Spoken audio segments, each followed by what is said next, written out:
Good to be here. I hope it can be useful to you. I'm talking about motivating reading for pleasure through informally blethering about books. I'm drawing on a range of evidence across many years. All of these studies did not focus on talk alone. They focused on other aspects of language, literacy and reading for pleasure. But in many ways, they all had talk and the spoken word woven within them. And the last one, Informal Book Talk, that I'm engaged in with Lucy Rodriguez-Leon, Helen Hendry and Sam Holston, is focused entirely on young children from R up to year 2, blethering about books in classrooms where teachers created communities of readers and book talks normalised every day, before school, during school, not in a particular time, but woven through the day as part of the discourse in those contexts. So my plan for this keynote is to quickly run through some benefits of reading for pleasure, just in case there's anybody in the room who is only thinking that perhaps it's an add-on or an extra and doesn't have weight and power. And then I want to look at the nature and value of informal book talk and share some quick strategies. Got 20 minutes, going quickly. Okay, so there's lots of hope in reading for pleasure. It's not just one of my favourite books. It indicates the message too. There is hope because reading for pleasure offers us substantial cognitive progress, as Alice Sullivan's work here has shown from UCL. It also offers the young people, as Kate Nation's more recent study shows, through experiencing words and sentences that are rarely encountered in our conversation, in our everyday quick fragmentary elements, as it were, of conversation, we begin to understand, to make meaning, to grow. And it's also associated, and I could give you another 20 references for each of those particular points, with enhanced comprehension. It feeds the will, feeds that skilled understanding of the layers of meaning that are evident there. It also, of course, enhances young people's general knowledge. Plenty of research evidence here, and Stanovich originally saying, reading makes you smarter. And it does, because you read what we read in text, fiction, non-fiction and poetry, widens our understanding of the world. It also will offer us wider vocabulary. As Steve Graham's work has also shown, we know as teachers too that the more experienced readers also tend to be the more able writers. It's not a motorway, but it is a strong connection. And I'm glad to see that new book coming out to help us revisit that with more detail. Reading for pleasure itself provides a kind of conduit from the oral blethering to we read more to develop and understand the academic language that Miss wants us to. The knowledge of the knowledge-based curriculum is served and supported by that journey of the conduit of reading for pleasure. And also, as we all know, pleasure and prompts enables us to connect with others. If we experience read aloud, for example, and shared reading, and we are a reader, then we can experience those more intimate, possibly more intense moments, and that offers us a way of being with others. And that being with others offers us emotional and social support. The affect drives reading for pleasure and it underpins that sense of imagination, as Frank, I know, will highlight later. And there are many studies now, a growing number of studies, that show the relationship between those who read for pleasure and choose to do so in their own time. Don't find it all happy and funny and just enjoy it like that, but choose to do it because they find value in it, have lower levels of emotional problems in early secondary school and better pro-social behaviour. They're becoming, arguably, we could say, better citizens, but I don't want to go down that route.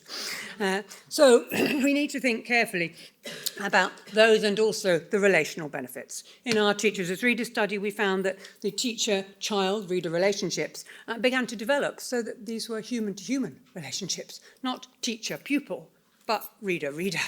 Less hierarchical, more value-laden and more open. As one teacher said, we know them now as people, not as readers, not as average point scores. What a wonderful step forward to know them as people. So conversations about text can focus on characters, themes, plots, my life, your life, rather than proficiency and your capacity. So in quick sum, reading for pleasure, and desperately trying to get my watch off so I can see where time's going. Reading for pleasure gives us, or offers, is associated with, let's be clear now, this is not causational, this is correlational, as it were, but it is, there is enough evidence now to show, and indeed it's been recognised in many countries around the world that are now mandating it alongside England, that the will influences a skill and vice versa. They operate bidirectionally and they feed one another. And we need to support both, as Dom has said before. But we can't, can we? We can't require it. We might know its power, but we can't make it happen. We can't make the children choose to read at home. We can entice, we can invite, we can model, we can persuade, but we can't make them do it. And the evidence suggests, rather sadly, that they're not. The NLT evidence, for example, in England or across the UK says that 8 to 18-year-olds, the decline in pleasure in reading is the largest in 18 years, 2023 stats.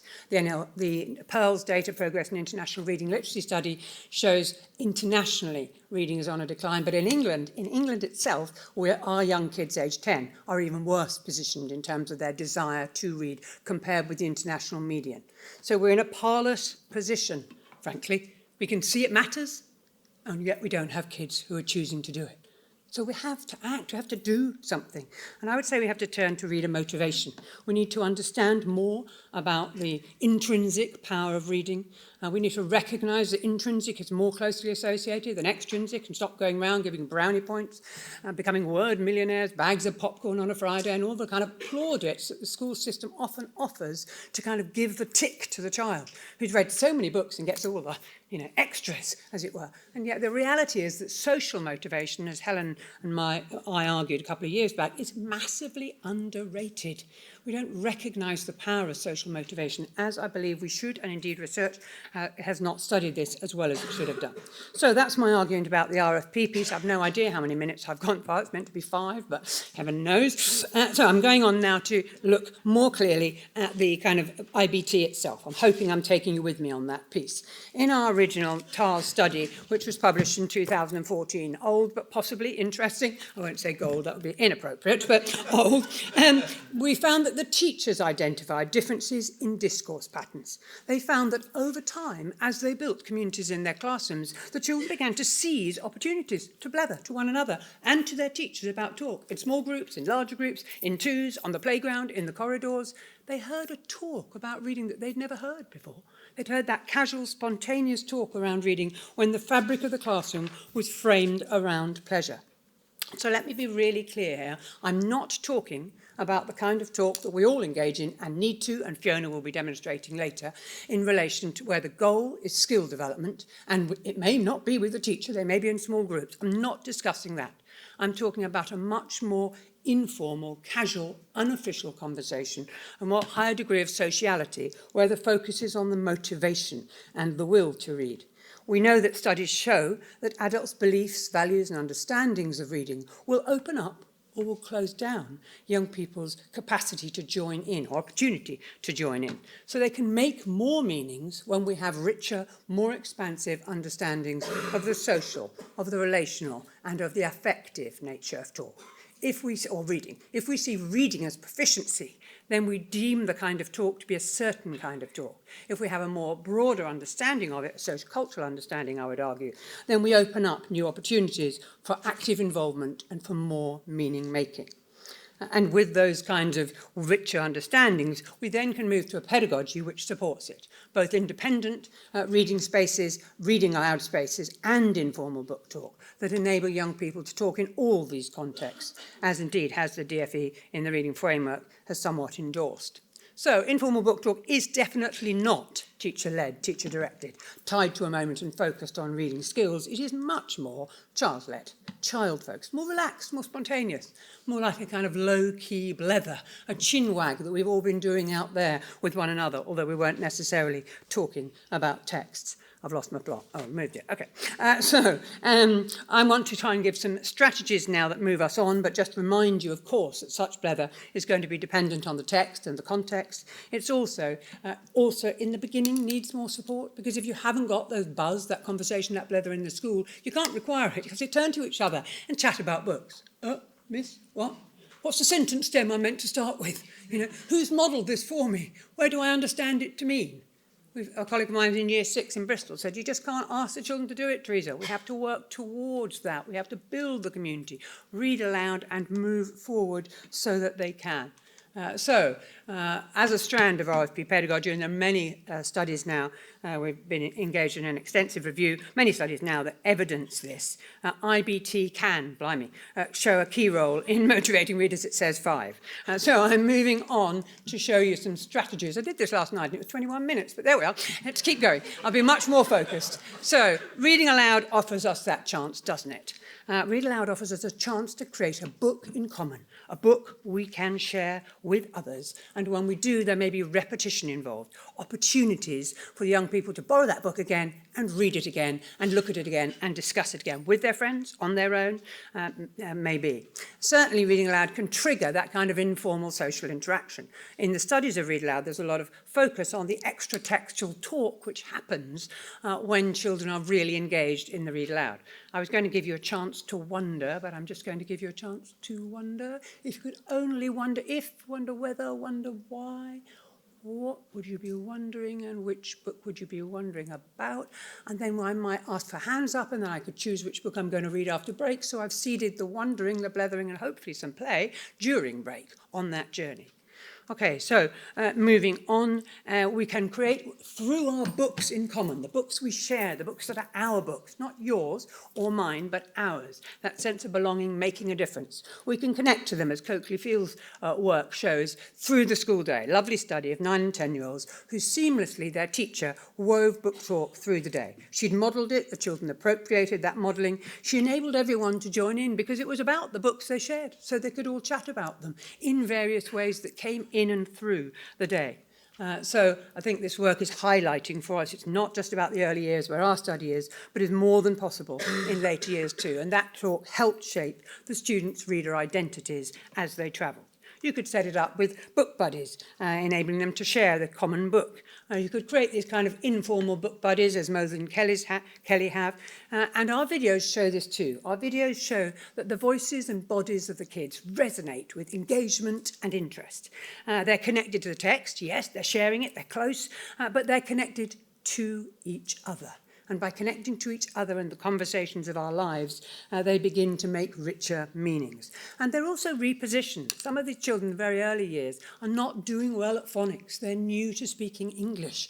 And yet they're repositioned in this pair reading context with a book that Miss has read to us, like We're Going to Catch the Monster by Mallory Blackman. They're repositioned as competent communicators, as able readers, as meaning makers who can. And in that repositioning, they're developing a disposition towards reading for pleasure that is different from the disposition they receive when they're not achieving in the phonics agenda. And that's not anti-phonics, that's just saying identity position matters. And if you're not doing well, then you've got less self-efficacy, which is not going to drive your motivation and not going to drive your achievement overall. You can see where I'm coming from. So book promotion could lead to a book buzz, a blethering. Casey Lynch's class here, Holcombe Brook, where she started by promoting books to the kids, and then the kids said, can't we promote to one another, and enhance the book blether right around the room, developing that legacy of past satisfactions, because I've read the same book as Fiona's read, so we can chat about it, and I know she's read it because she lent it to me afterwards, because my name's next on the list. And so we kind of swap, and then I go back and give it to somebody else, and we chat. Those conversations will probably be invisible to me as a teacher, but they matter, and supporting them is significant in that regard.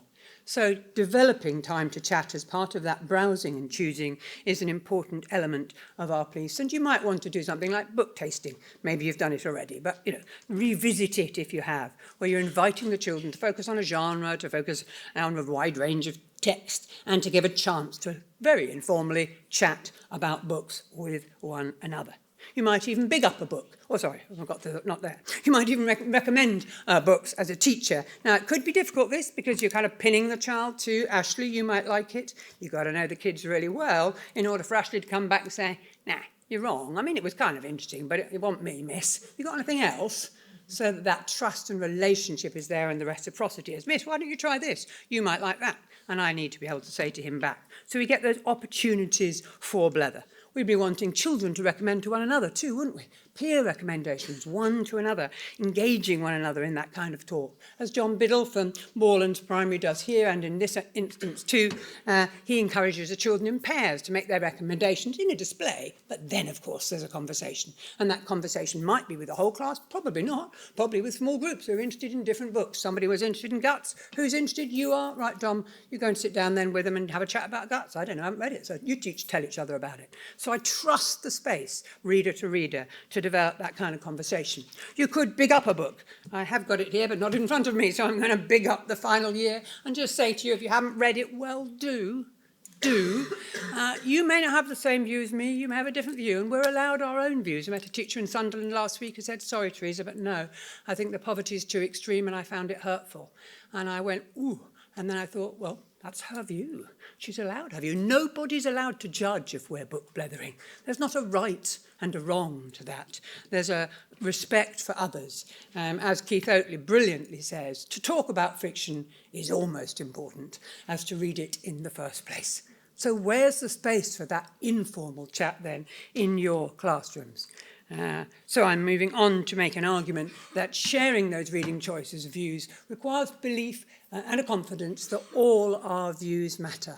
And that's a creation of kind of values and democracy and inclusivity in the classroom, which isn't a given when in my teaching of comprehension, I may be, okay, she's given me 1 minute, I may be doing up and down. Yep, that's right. I was waiting for it to come. I was thinking the last 4 went very slowly.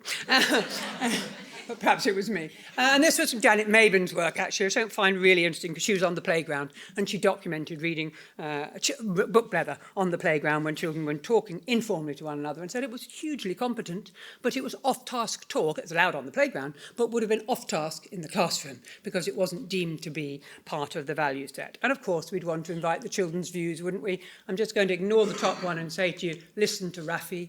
He says to us in a project on reading and well-being, you find your people, your kind of people, through reading, out of the mouths of intelligent young people. How lovely. So I would finish by closing to say to you, what are the spaces around your school for that kind of book blether? Are you modelling it? Are you giving permission to children to chat? Might there be spaces like this where they could, fleeting and fragmentary perhaps, or involve themselves in book play, or have opportunities during break to share their books in common, where books in common are deliberately placed so we can connect to them, where talk is enabled, where authors in common are shared, so that their voices too can resonate. But this talk is not required, it is enabled. And we have to monitor it, because it could only be that our keen readers go in that space, and not everybody. And therefore we need to say, well, if everybody isn't, how do I provide opportunities in the classroom to make that fairer? So there's lovely photos here from Snenton Primary, brilliant primary in Nottingham. We have, on them passing by, on that we'll have to go. But the other thing we might want to do is, and I do think we should, we pay more attention to professional noticing.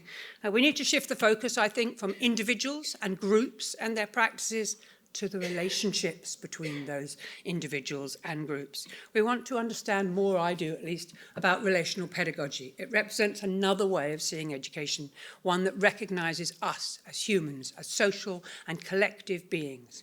And I think we need to recognise that and move on from it. So if you're interested in this, there is a resource on our Open University Reading for Pleasure website that would help you. Lots of super ideas by teachers who've shared them, podcasts, posters, and other materials that will help you, like Book Chat, which are some videos we made in lockdown for parents that highlight that. I'm going to get to this last slide because I want to summarise, and I promise you this is it, which is to say that I believe informal book talk as part of an interrelated, rich pedagogy which encompasses time to read and reading aloud, and in context of social reading environments, offers our young people opportunities to be socially motivated and encourage them to want to read for pleasure, to develop that positive disposition towards text that will actually encourage them to be writers too in time. It also encourages our young people to think together, to co-construct meaning. We listen to the snippets, very short, and then making sense of what's on the page. The monster, no, he didn't, yes, he did, my mum says, and these little conversations that are shaping their understandings of the text without the teacher present in choice-led pairs. will enable young people to nurture relationships and new affinity groups. We've had a pandemic that has positioned us in lots of ways, and we had a catch-up agenda, but we need to be caught up emotionally too. And this offers us that possible window to widen children's reading repertoires and to support the creation of communities of readers, relationally connected communities of readers. And those relationally connected communities of readers make more of a difference. I hope that seeded some ideas. Thank you for listening.